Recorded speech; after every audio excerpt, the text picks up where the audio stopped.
प्यारे विद्यार्थियों, नमस्कार। आज हम रघुवंश का जो द्वितीय सर्ग है उसमें 11वां जो पद्य है उसका हम अध्ययन करेंगे।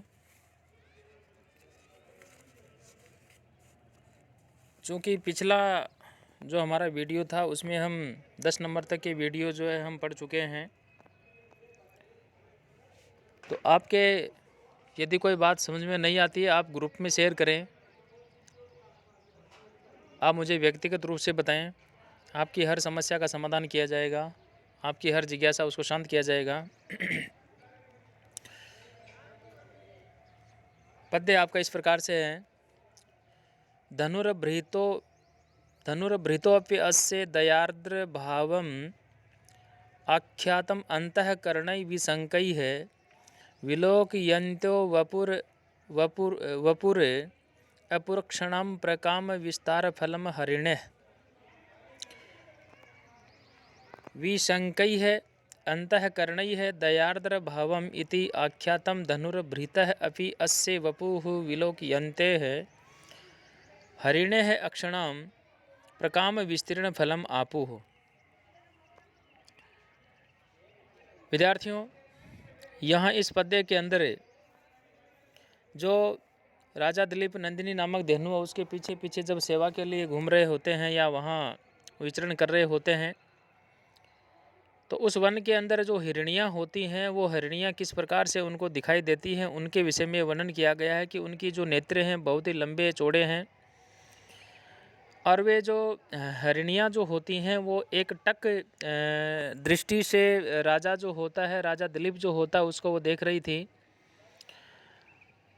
यद्यपि राजा ने धनुष बाण जो है वो धारण कर रखा था, परंतु फिर भी उसे देखने पर जो है मन में इस प्रकार का भाव कतई जागृत नहीं होता कि ये हमारी जो है शिकार कर लेगा।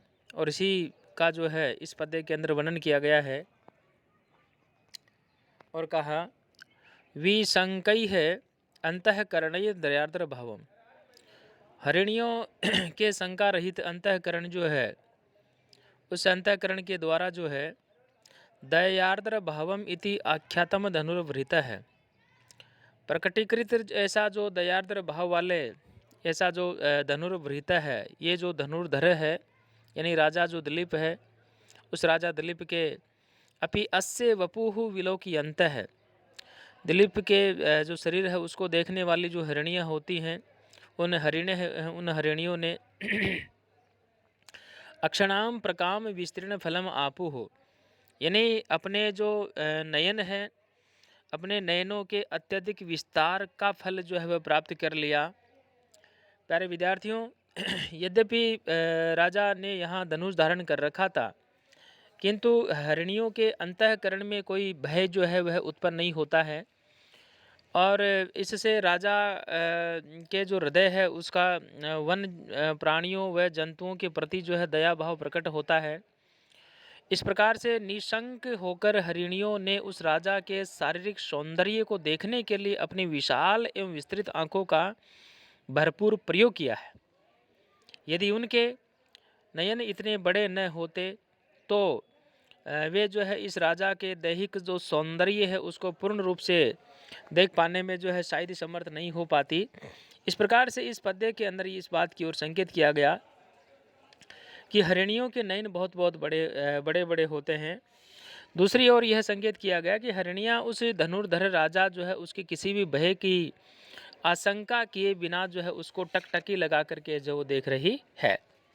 पद्य में उपजाति छंद है और भी व्याकरणात्मक टिप्पणियाँ हैं। आप इसके अंदर जो है अव्यय छांट सकते हैं, शब्द रूप है, धातु रूप है, वो भी आप इसमें जो है लिख सकते हैं।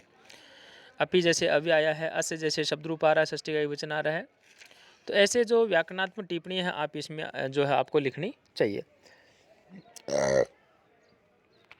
पद्य नंबर 12 जो आया और यहाँ पर देखिए, स कीचकैर मारुत पूर्ण रंध्रैः कूजद भीर आपादितं वंशकृतं शुश्राव कुंजेषु यशः स्वयं उच्चैर उद्गीर्यमानं वन देवताभिः।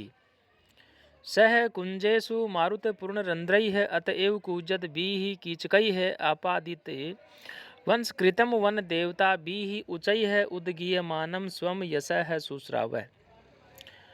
यानी यहाँ इस पद्य के अंदर उस वन के अंदर किस प्रकार का जो वातावरण है उसके विषय में कहा गया है। और वह स्थान हिमालय की जो उपत्यका यानी जो गुफाएं हैं उसका स्थान है। और वहाँ वास्तव में जो बांस के जो पेड़ हैं वो लंबे लंबे हैं और लंबे लंबे बांस के वृक्ष हैं।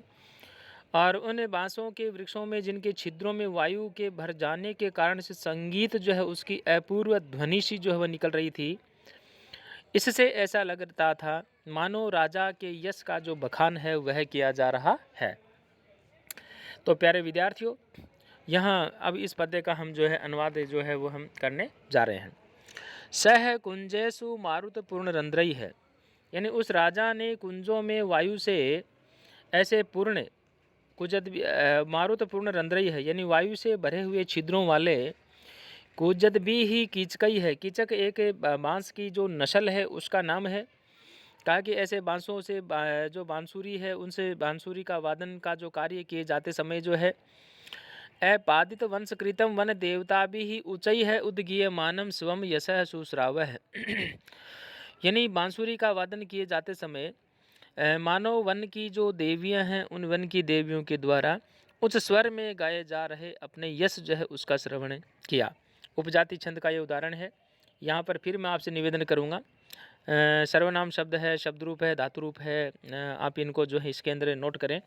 और अन्य जो व्याकरणात्मक टिप्पणियाँ जैसे कृदंत है, तद्धित है, उनको भी आप लिखें। आप जब भी क्लास में आए इन समस्याओं को लेकर के आप मुझे जो है बताएं, मैं आपकी हर समस्या का समाधान करूँगा। और आप पद्य नंबर 13 पृक्त तुषारैर गिरि निर्जरणानाम अनोकाः कंपित पुष्प गंधी तम आतप कलांतम अनाथपत्रम आचारपुतम पवनः शीर्षेवः। गिरि निर्जरणानाम तुषारैः पृक्तः अनोकाः कंपित पुष्प गंधी पवनः अनाथपत्रम अतएव आत्पकलांतम आचारपुतम तम शीर्षेवः। यानी यहाँ राजा दिलीप है, उन्होंने नंदिनी नामक देहनु है उसके साथ वन में किस प्रकार से विचरण कर रहे हैं। और जो राजसी जो उनका ठाट बाट है उसका परित्याग उन्होंने कर दिया है। और वन में जो धूप है वह भी वहाँ विद्यमान होती है, किंतु शीतल मंद सुगंध पवन ने जो है राजा को धूप से जो है पीड़ित नहीं होने दिया। इसी बात को जो है यहाँ इस पद्य के अंदर जो है वो कहा गया है। गिरि निर्जरणा नाम है। गिरि का मतलब पर्वत है, निर्जरणा मतलब झरना, पर्वतीय जो झरने होते हैं। गिरि निर्जरणा नाम तुषारे प्रयुक्त अनोकाः कंपित पुष्प गंधी पवनः अनाथ पत्रम अतएव आत्मकलांतम आचार पुतम तम शीशेव है। यानी जो पर्वतीय जो झरने हैं उन पर्वतीय झरनों के जो है तुषारई है, यानी हिमकणों से जो मिश्रित है, प्रयुक्त यानी मिश्रित है। अनोकाः कंपित पुष्प गंधी पवनः अनाथ पत्रम है, यानी ऐसे हिमकणों से मिश्रित तथा वृक्षों से कुछ जो है या किंचित जो है कांपते हुए जो पुष्पों की सुगंध है, उन पुष्पों की सुगंध से युक्त जो वायु है, पवन है यानी जो वायु है, उस वायु ने अनाथ पत्रम आत्मकलांतम आचार पुतम तम शीशेव है, यानी राजछत्र से रहित तथा धूप से परिश्रांत और आचरण से पवित्र हुए उस राजा की जो है सेवा की। प्यारे विद्यार्थियों, यहाँ फिर मैं आपसे ये कहना चाहूँगा, उपजाति छंद का ये उदाहरण है। इसके अलावा काव्यलिंग जो है इसमें अलंकार है। और जो व्याकरणात्मक टिप्पणियाँ हैं उसमें इसमें आप शब्द रूप, धातु रूप जो हैं, अव्यय जो हैं, इनको आपको जो है छांट करके आपको जो है इसमें जो है नोट करना चाहिए। तो ये तमाम जो चीज़ें जब आप परीक्षा में लिखोगे तभी आपके जो है अच्छे अंक जो है वो आने की संभावना रहती है। नेक्स्ट पद्य। शशाम वृष्टिया अपि विना दवाग्निम आसीद विशेष फल पुष्प वृद्धि ही उन्नम न सत्वेष्वधिको बबाधे तस्मिन् वनम गोप्त्री गाह माने। गोप्त्री तस्मिन् वनम गाह माने सती वृष्टिया विना अपि दवाग्नि शशाम फल पुष्प वृद्धि ही विशेषा आसीत सत्वेषु अधिक है उन्नम न बबाधे है। राजा दिलीप जब उस वन के अंदर उस नंदी नामक धेनु के पीछे पीछे जब उसकी सेवा करने के लिए जब वो घूम रहे होते हैं, उस समय किस प्रकार से वहाँ के जो जंतु प्राणी या यूँ कहें कि जो वन की अग्नि किस प्रकार से शांत हो जाती है, तमाम बातों को यहाँ पर कहा गया है। और कहा गोप्त्री तस्मिन वनम गाह माने, यानी रक्षक उस राजा दिलीप के जो है भ्रमण करते समय जो है वृष्टिया विना अपि दवाग्नि ही ससाम है, यानी राजा दिलीप के उस वन में भ्रमण करने पर जो है बिना वर्षा के ही जो दावाग्नि होती है, जंगल की जो आग होती है, वह शांत हो गई है। फल पुष्प वृद्धि ही विशेषः आसीत है, फूलों तथा पुष्पों में विशेष रूप से जो वृद्धि है वो दिखाई देने जो है वो लगी है। सत्वेषु अधिक है उन्नम न बभाते हैं, बलवान जो प्राणी है जंतु हैं उन्होंने निर्बल जो जंतु यानी प्राणी है उनको कष्ट पहुंचाना जो है वह भी बंद कर दिया है। प्यारे विद्यार्थियों, फिर मैं आपसे ये कहना चाहूँगा कि यहाँ जो है उपजाति छंद का ये उदाहरण है, विभावना इसमें अलंकार है। अन्य जो इसमें जैसे मान लो तस्मिन है, वनम है, वीना है, अपि है, आसीत है, न है, ये आप अव्यय है, शब्द रूप है, धातु रूप है, इनको आप छांटें और आप इनको लिखें तो आपको के लिए बहुत ही ज़्यादा उपयोगी जो है वो रहेगा। और अब आता है आज की क्लास का ये अंतिम पद्य। संचार पुतानि दिगंत्राणि कृत्वा दिनांते निलयाय गंतुम प्रचक्रमे पल्लव राग ताम्राः प्रभा पतंगस्य मुनर्ष धेनुः। पल्लव राग ताम्राः पतंगस्य प्रभा मुनेः धेनुः च दिगंत्राणि संचार पुतानि कृत्वा दिनांते निलयाय गंतुम प्रचक्रमे। प्यारे विद्यार्थियों, यहाँ राजा दिलीप जो होते हैं दिन भर उस नंदिनी के साथ में वन के अंदर जो है वो घूमते हैं, विचरण करते हैं, उसकी परिचर्या करते हैं, सेवा करते हैं। नंदिनी नामक जो धेनु होती है वह अपनी इच्छा के अनुसार वहाँ पर जो है घूमती है, भ्रमण करती है। जो ही वहाँ जो सूर्य है वह जब अस्त होने जा रहा होता है और उस समय नंदिनी नामक जो धेनु होती है वह आश्रम की ओर जो है चलने की तैयारी कर देती है। और इसी का यहाँ पर इस पद्य के अंदर जो वर्णन किया गया है। पल्लव राग ताम्राः पतंगस्य प्रभा मुनेः धेनुः, पतंगों के रंग के समान या ताम्र जो रंग है उस रंग के वर्ण के समान वाली जो ऐसी नंदिनी नामक जो धेनु है उसे के विषय में जो है ये बात जो है वह कही गई है। पल्लव राग तामाः यानी नवीन पत्तों के सम्मान जो है लाल वर्ण वाली, यानी ऐसे नंदिनी नामक धेनु उसके विषय कहा गया है। पल्लव राग ताम्रा पतंग से प्रभा मुने धेनु च, पत्तों के रंग के सम्मान या नवीन पत्तों के सम्मान लाल वर्ण वाली जो नंदिनी नामक धेनु होती है वह है। पतंग से प्रभा मुने धेनु च, सूर्य प्रभा कह सकते हैं या यूँ कहें कि मुनि वशिष्ठ की जो गौ नंदिनी जो है वह है। दिगंत्राणी संचार पुतानी कृत्वा, समस्त दिशाओं को या समस्त जो दिशाएं हैं उनके अंतरालों को अपने विचरण से जो है पवित्र करके जो है वह दीनांते दिन छिपने पर जो है वह निलयाय गंतुम प्रचक्र में है, अपने अपने निवास स्थलों की ओर जो है चल पड़ी।